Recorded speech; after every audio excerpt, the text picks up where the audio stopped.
नमस्कार. अभ्यास अकॅडमीमध्ये तुम्हा सगळ्यांचं स्वागत आहे. एम-पी-एस-सी पशुधन विकास अधिकारी भरती चालू झालेली आहे आणि 2025 ची ही भरती आहे. 2795 जागांची ही भरती आहे. तर आता समजून घेऊया की पशुधन विकास अधिकारी ही भरती कशी असती?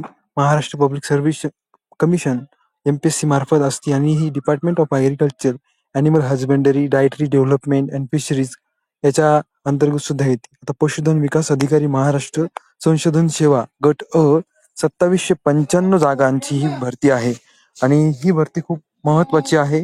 आता याच्यामध्ये समजून घेऊया की शैक्षणिक पात्रता काय आहे? तर पशुवैद्यकीय विज्ञान किंवा पशुवैद्यकीय विज्ञान आणि पशुसंवर्धनमध्ये पदवी असायला पाहिजे आणि वयाची अट आहे 1 ऑगस्ट 2025 पर्यंत 18 ते 38 वर्ष.